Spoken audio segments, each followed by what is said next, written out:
Welcome to a new edition of the Famous Interviews with Joe Dimino. On this episode, we talk with AI pioneer, Silicon Valley entrepreneur, and storyteller Babak Hodjat. He is a serial entrepreneur behind several Silicon Valley companies as the main inventor and technologist, and currently serves as a CTO AI at Cognizant. He is a former co-founder and CEO of Sentient, responsible for the core technology behind the world's largest distributed artificial intelligence system.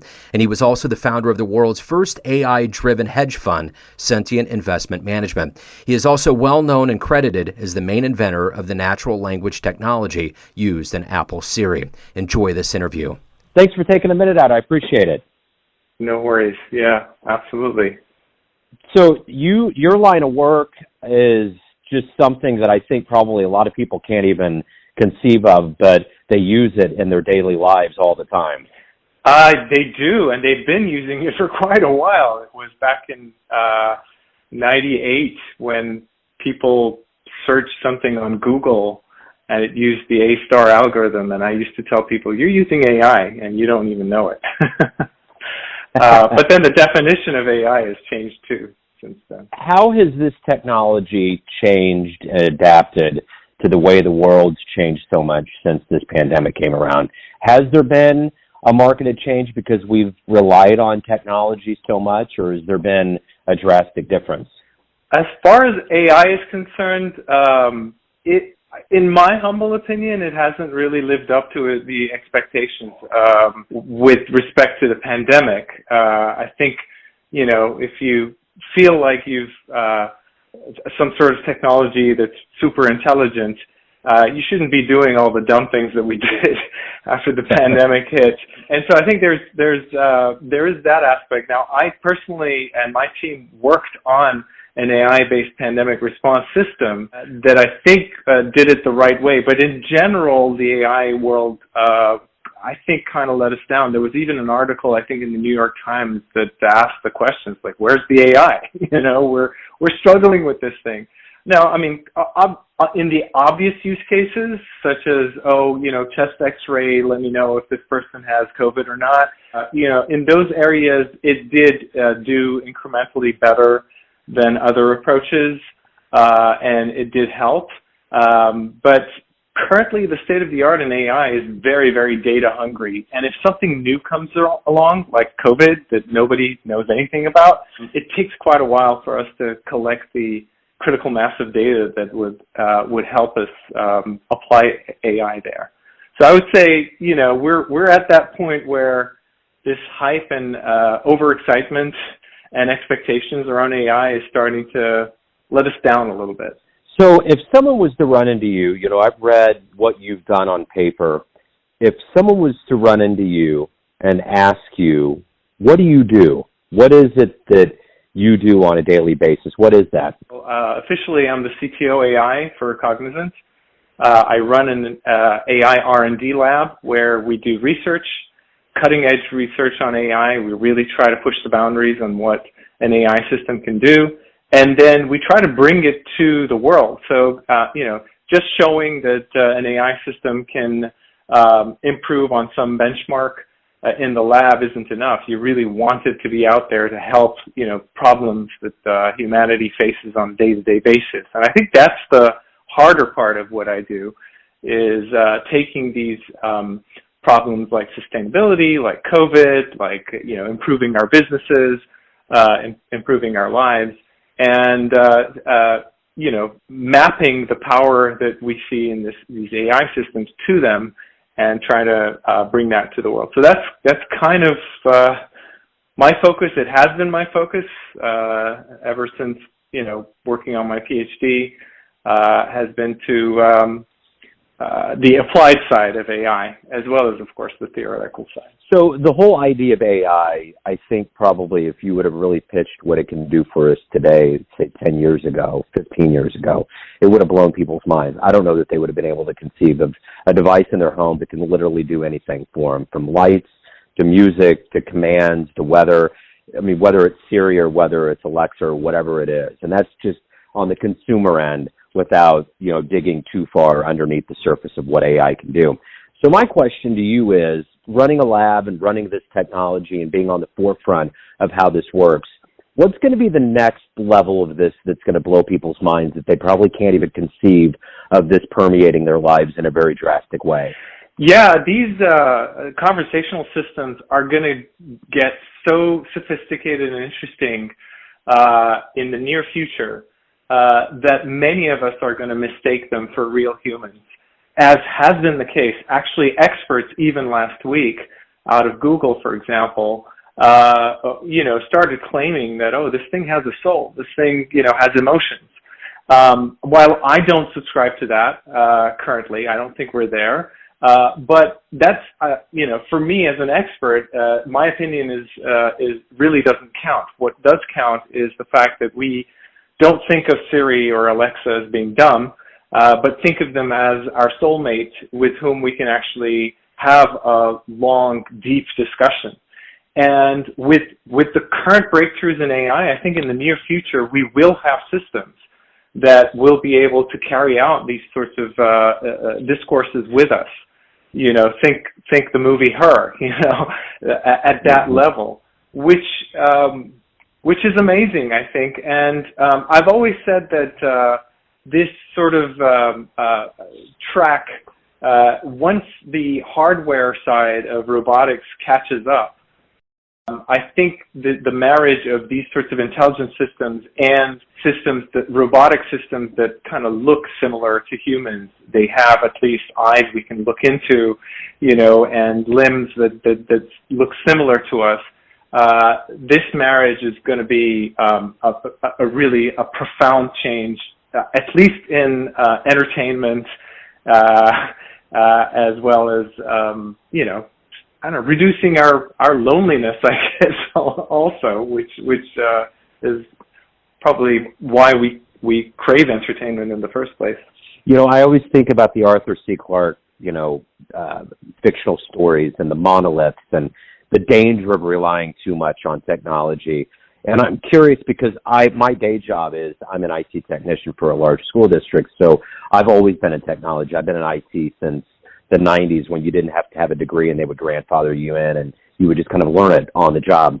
And I keep thinking to myself, are we going to get so reliant on this technology where we're going to get worried that there's a level of humanity that's going to be lessened, or that we are relying and making it more human than it is? How do you see that philosophical or realistic discussion playing out for you and what you do? Yeah, the rate of change is what worries me. Otherwise, we're defined as humans through the use of our tools. It's been the case ever since, that first human picked up a rock or whatever. And oftentimes we've felt kind of overwhelmed or being controlled by our tools.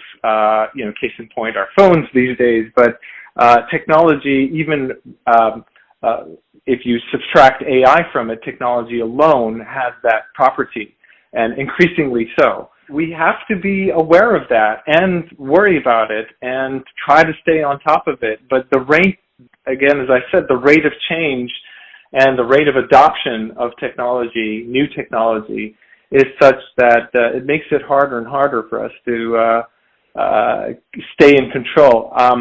This is a joke, but I think let's just not forget to put the off button on these humanoids when we build them. Yeah, and that makes me think about Moore's Law. Has Moore's Law been altered, or because I keep thinking about that when you're talking about the rates of things, and Moore's Law states that the technology will duplicate itself every.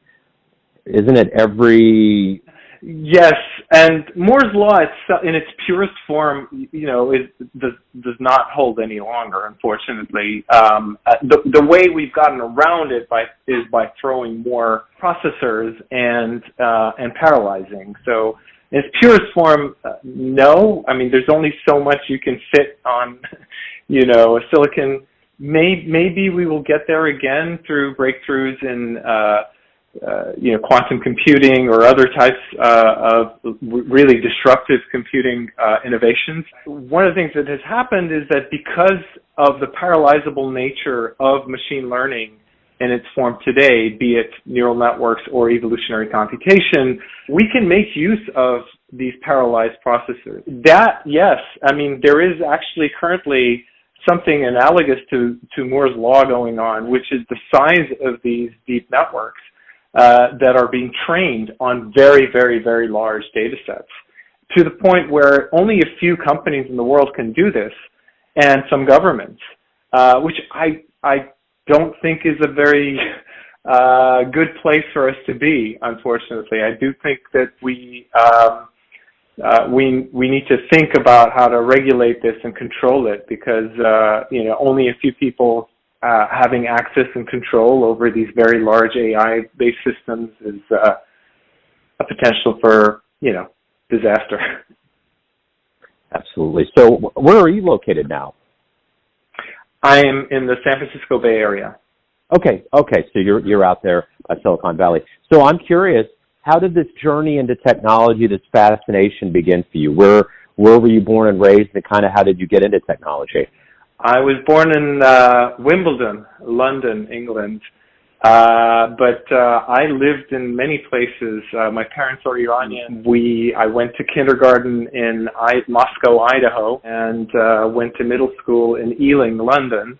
And so I've been around a little bit. I got my PhD in Japan, and I don't know if it was the moving around or what it was. I always was very curious, wanted to take things apart and figure them out, and so that was my intro into technology, starting from my grandma's gramophone, and I didn't like to put them back together again, which got me into trouble. And distinctly, my introduction to computers was when I was in middle school in England, and my father worked for the British Museum. I got bored with the insects and everything. My dad's an entomologist, so I would go to the Science Museum, and there they actually had a computer, and it had a little bit of an interactive system where it would ask you to guess a number, and it would then think of a number, and it would then guess it.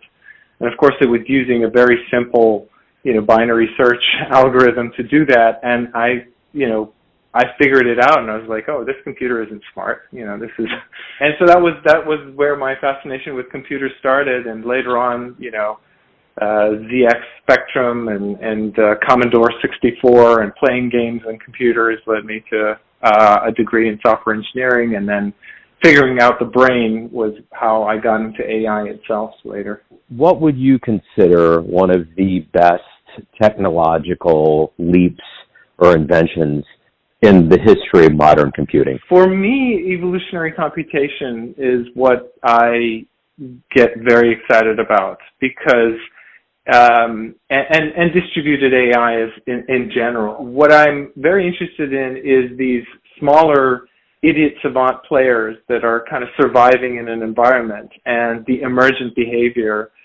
actually solves a huge problem. The individuals, those agents, those actors in the environment don't even know they're doing this.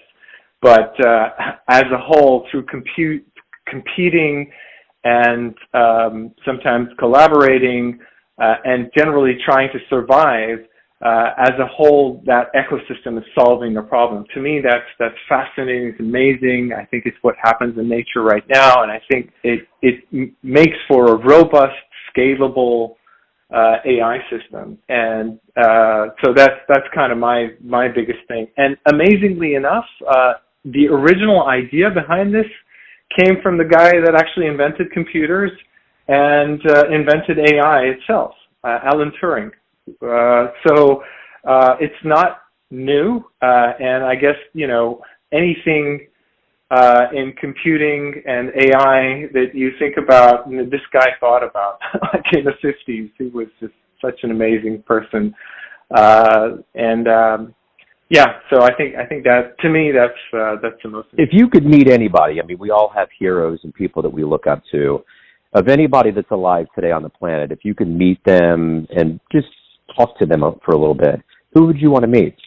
Anybody alive today? Well, it will have to be in soccer. Sorry, it has nothing to do with technology. I'd love to meet Jurgen Klopp, who is the coach of Liverpool, And he is such a fascinating human being, and also, made my club, whom I've supported for 30 years, to win the championship after 20 years of struggling. So yeah, absolutely.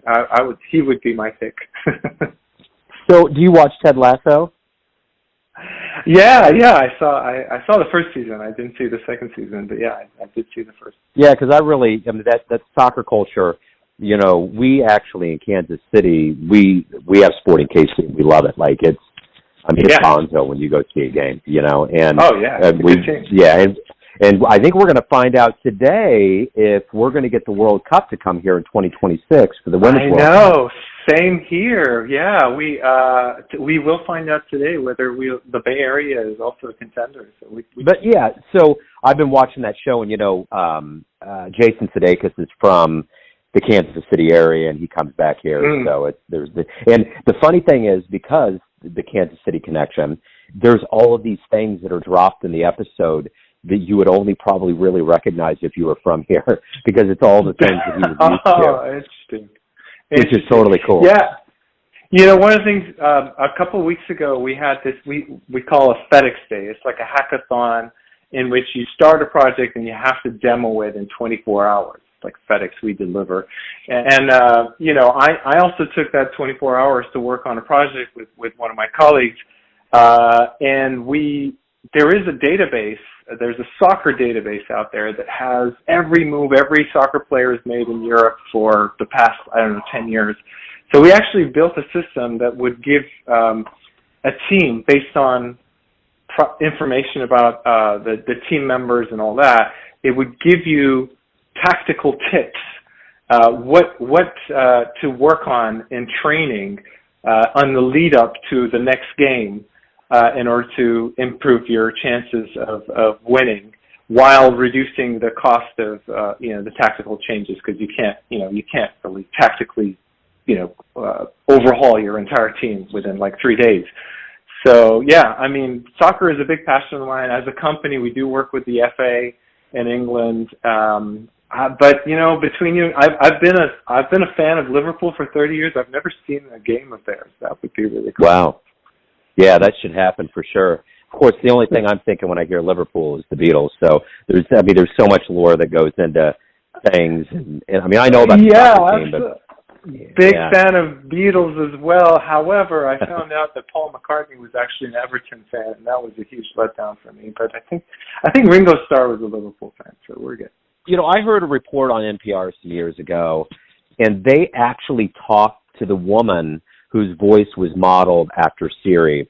And I think to myself, with these devices, when they mimic like real people, there's an infinite amount of possibilities that go into what can be said and what can be replicated. And I'm curious if those people realize how big this is and how many people will listen to them and how that's woven into what AI, how it works. I'm just curious. I actually met her once. I was on somewhere, I don't remember. I think the YouTube video is out there, and I was talking. I was the main inventor behind the natural language technology for Siri, and so this person thought that the MC thought that it would be fun to have the voice of Siri walk on, and so she surprised me and walked on stage and like, "Father, where have you been?" Hugged me and all that. It was so funny.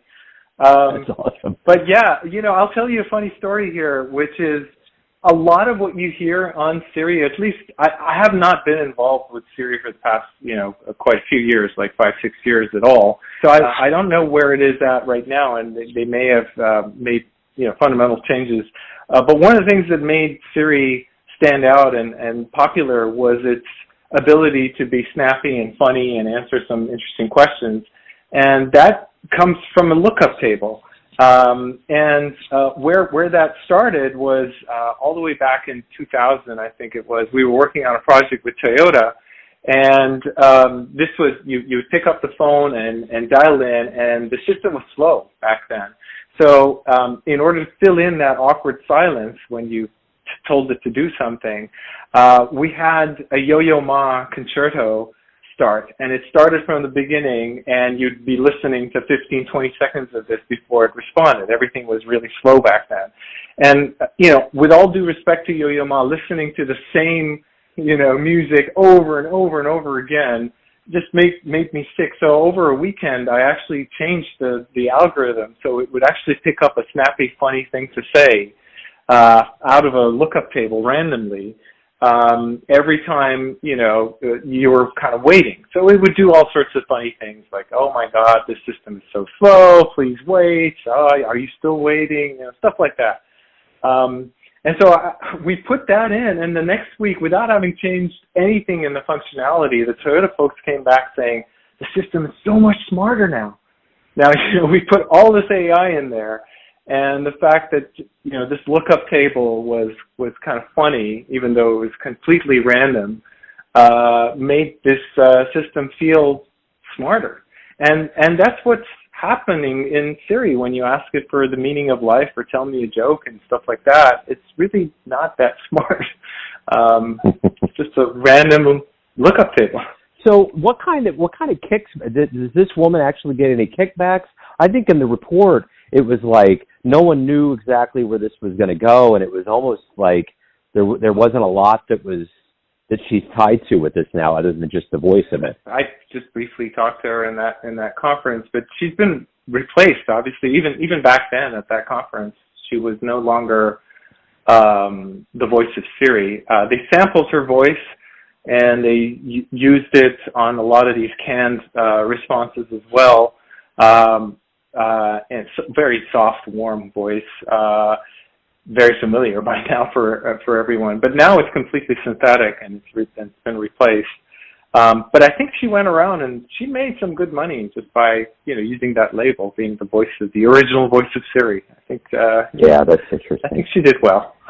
Yeah, for sure. Yeah, and I remember that report was very fascinating. What are you the proudest of all the accomplishments that you've put out there? You've obviously developed things that influence a lot of people on the planet. But when you look at your body of work, what are you the happiest about? What do you sit back and think, man, I'm glad I did that? I don't measure that based on how many people it influenced. I measure that based on my own satisfaction of having been able to solve a problem that has not been solved before. And, I think I mentioned this a little bit earlier. There is an area beyond artificial life. It's called artificial intelligence. It's called artificial life. And that I feel is when it comes to technology, it's a major achievement for me, is to having been able to create an artificial life-based system that can solve problems without knowing it's solving problems, but through emergent behavior of competing and collaborating actors that are surviving an environment. So to me, that's just recently published a paper on that as well. That's kind of my life work. I've been working on it for quite a while.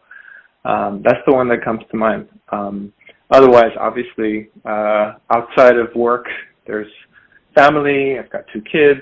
I just published a book, so those are also cool. Speaking of all of that, a book and all of the things that you're involved with, anybody that's listening right now that's interested in you any further as far as buying a book and knowing more about you, where's the best place for them to go out there in cyber world to find out about you? Yeah, I wrote a book called The Konar and the Apple. Konar is Konar. If you want to know what it is, read the book. It's an autobiographical set of stories. The stories are fun and cool, regardless of the fact that I'm in there. And they're real, and they're from my childhood and growing up and becoming an entrepreneur. It's a set of relatively independent stories. I did live through a revolution in Iran and a war. There are analogies to what's happening right now in Ukraine, for example. And also my fascination with technology and solving problems and entrepreneurship. So yes, please Google it. It's available on Amazon and Barnes & Noble. You can get the hard copy, the ebook. There is an audiobook. I read it. So yes, would love to hear from people who read it. I'm on Twitter, so at Babak at Work. Please, hit me up. So cool, man. Okay. This has been fascinating. Thank you for opening up. Okay. Thank you for the work you're doing. I appreciate it, man. Thank you so much, Joe. This was really fun. Thank you. Thanks for listening and tuning in to another famous interview with Joe Dimino, where we cover the world of art, literature, technology, and music around the globe. If you want to hear more interviews, you can visit the YouTube channel Famous Interviews with Joe Dimino. Thanks again for listening, and until next time.